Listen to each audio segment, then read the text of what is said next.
Добре дошли в моя канал! Днес имам едно специално руло от спанак с крема сирене. Трудно е, но е много ефектно и много вкусно предястие. А сега трябва да ви покажа и как се приготвя. За самото руло ще нарежа малко пресен лук и ще го задуша за кратко в мазнина. След това трябва да прибавя изчистен спанак и за 10 минути под капак задушавам докато омекне. След това пасирам. Колкото по-финно е пюрето, толкова по-добре.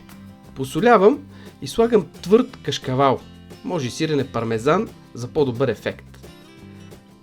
Междувременно трябва да се направи бял сос с масло, брашно. Запържват се за кратко и след това се заливат с студено прясно мляко. Така бъркам и чакам соса да се оплътни. Посолявам и след това трябва да прибавя няколко жълтъка и индийско орехче. Това е много важно. Към пюрето от спанак прибавям соса. Отделно разбивам 4 белтъка на твърд сняг. Сместа от спанак трябва да е ледено студена, когато се смесва с белтъците. Това е важно, за да не се сготвят. И внимателно обърквам всичко. Разстилам сместа в тавичка с фолио или с хартия за печене, но с фолио по-лесно после се отлепва самото руло.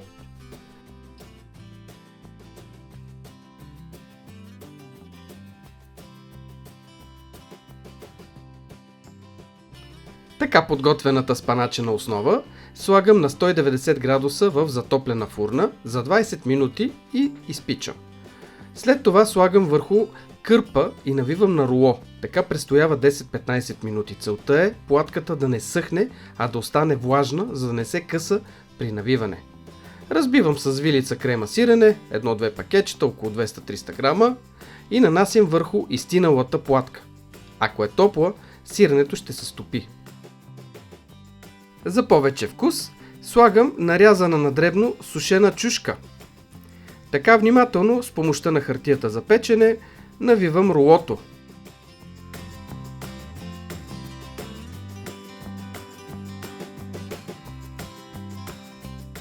Рулото вече е готово. Нарязвам го и го поднасям с пресен домат.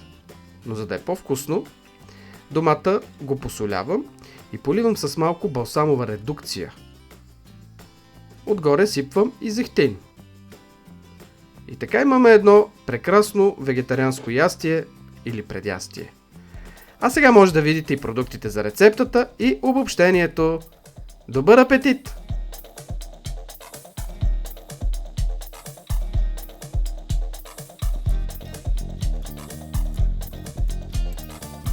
Необходимите продукти. За платката 500 грама спанак, стрък пресен лук, 4 яйца, 20-30 грама твърд кашкавал, една супена лъжица олио или зехтин. За пълнеж 2 пакетчета крема сирене, 250 грама, една стрита сушена чушка. За гъст бешамелов сос пълна супена лъжица краве масло, около 20 грама, една чайна чаша прясно мляко, 150 мл, 3-4 щипки смляно индийско орехче, една чайна лъжичка сол. Начин на приготвяне. Нарязваме стръкче пресен лук и задушаваме в сгорещена мазнина за 15-20 секунди. Постепенно слагаме целите листа спанак и задушаваме за 15 минути под капак. Накрая посоляваме. Приготвяме сос. В тенджерата слагаме масло и след като се стопи, поръсваме с брашно и изчакваме да се запържи. Изсипваме цялото количество ледено студено прясно мляко. Бъркаме енергично с тел и оставяме сместа да заври. Оттегляме от котлона, посоляваме и поръсваме с индийско орехче. Прехвърляме спанака в купа и след като се охлади, го пасираме. Посоляваме и добавяме настърган кашкавал. Прибавяме леко изсиналия бешамелов сос, както и разбитите жълтъци. В суха купа разбиваме на сняг белтъците и внимателно ги прехвърляме към останалите продукти.